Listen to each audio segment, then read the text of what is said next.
Hello everyone, how's it going? It is Theonor as always, and continuing with this series, I'm going to take a look at the lore of Wrath of the Lich King this time.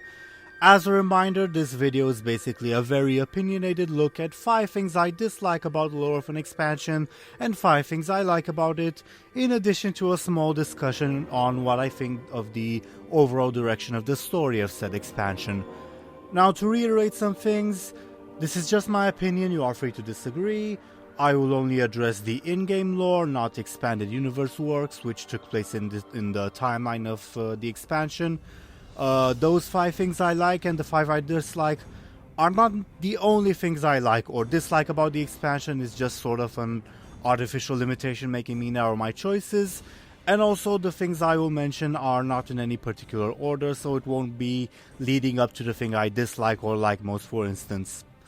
However, I have to come out to say before we begin the actual video that Wrath of the Lich King is my personal favorite expansion in World of Warcraft, and honestly I had a very hard time narrowing down my choices of things I like to just 5, and I also had a really hard time finding 5 things I dislike, and 3 of those dislikes I am actually going to defend somewhat, in the sense that I understand why they are like that and not otherwise.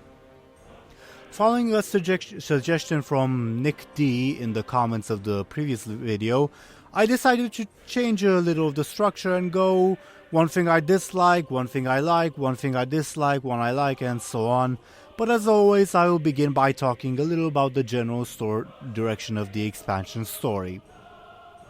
Now, the overall direction of Wrath of the Lich King's story is, well, the Lich King and Arthas' story.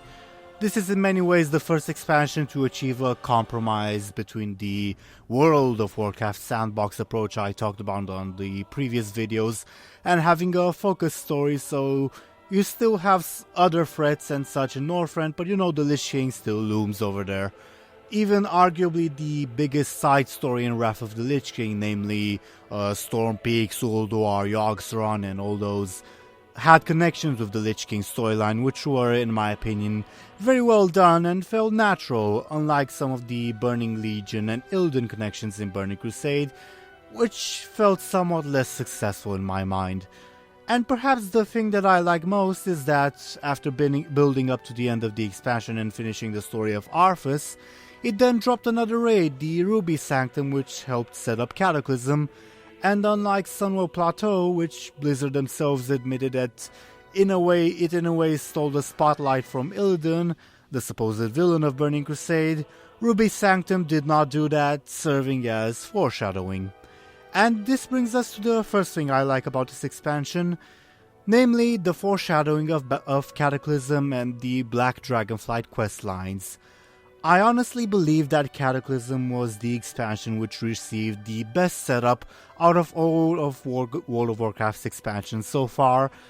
I'm not just referring to the events of the pre-expansion patch or the wonderful Shattering novel we got, but rather to many of the things within Wrath of the Lich King itself, such as the Obsidian and Ruby Sanctum raids, or again the Black Dragon questline in Dragonblight. One could argue that Wyrmr's Temple itself could serve as a bit of anticipating events, since the dragons feature very heavily in Cataclysm, and the various questlines surrounding Wyrmr's Temple help set up several of the themes which were brought home in Cataclysm.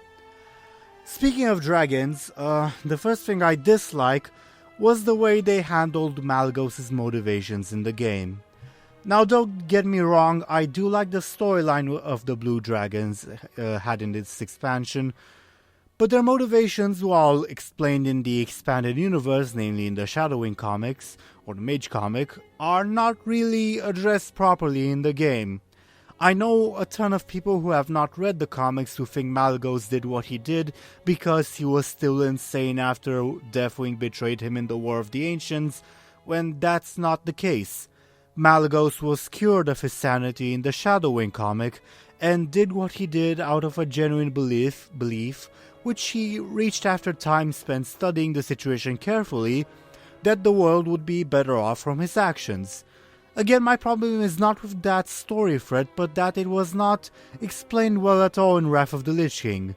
Sure, there are a few throwaway lines which imply that Malygos is not insane, but the vast majority of the player base thought that he was just borked in the head because the truth was only really explained in an outside work that very few people read, even compared with other expanded universe stuff.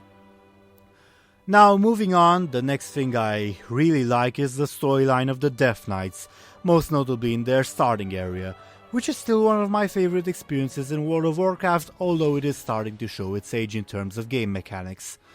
I will honestly say that I liked the story and the game mechanics so much at the time that I made about 10 different Death Knight characters that I never got past level 58 just to experience the starting zone. It's very well done, filled with small touches and a very apocalyptic feel, and I honestly enjoy being the harbinger of said apocalypse rather than one of its victims again. One thing I dislike, however, which is admittedly a fairly understandable point on Blizzard's part, is that not everyone who should have fought with or interacted with the Lich King did so. Now, Arthas is a major character in Warcraft's lore, and he's had interactions with a lot of people, even freaking Thrall for instance, for that matter.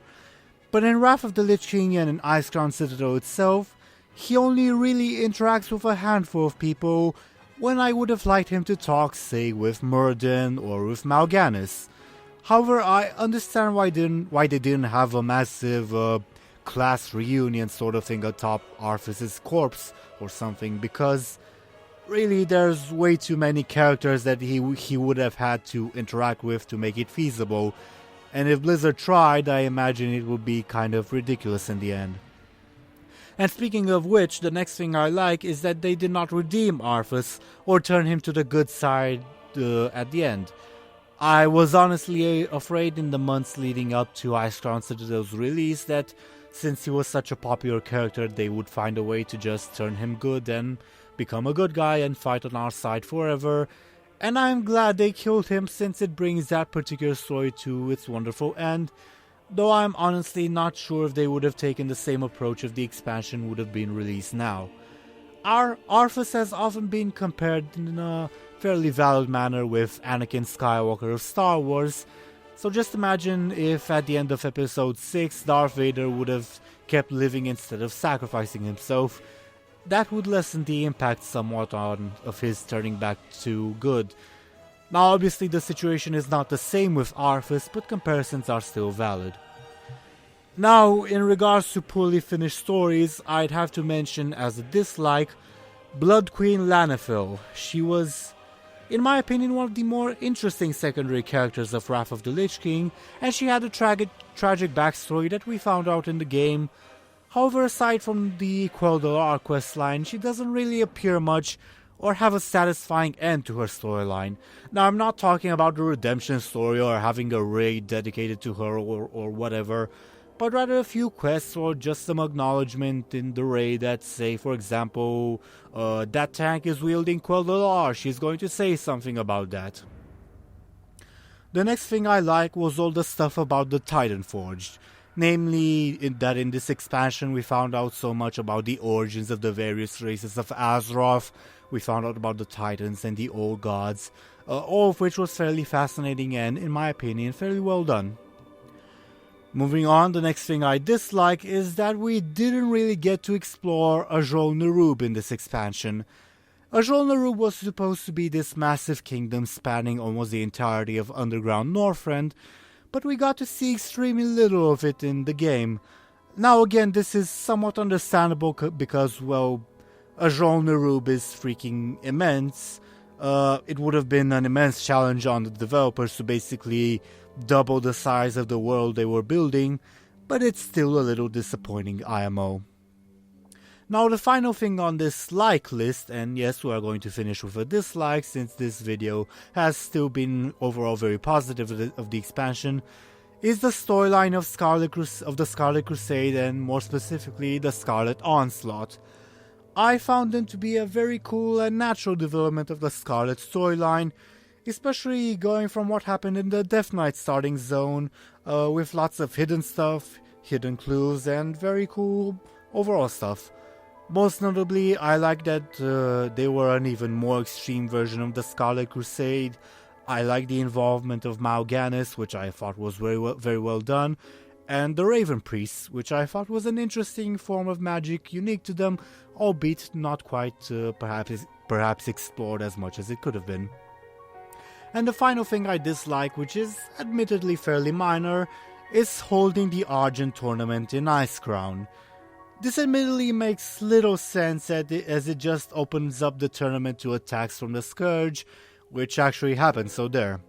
It makes little sense to just pop up and have a tournament so close to the enemy's holdings, unless you're pretty much planning to mock them intentionally. Originally the tournament was supposed to take place in Crystalsong Forest, which makes a lot more sense, but the developers decided not to for the admittedly understandable reason that the tournament and Dalaran being so close together created a lot of lag and strain on the servers. Unfortunately, this meant that the game mechanics had to dictate the lore once again.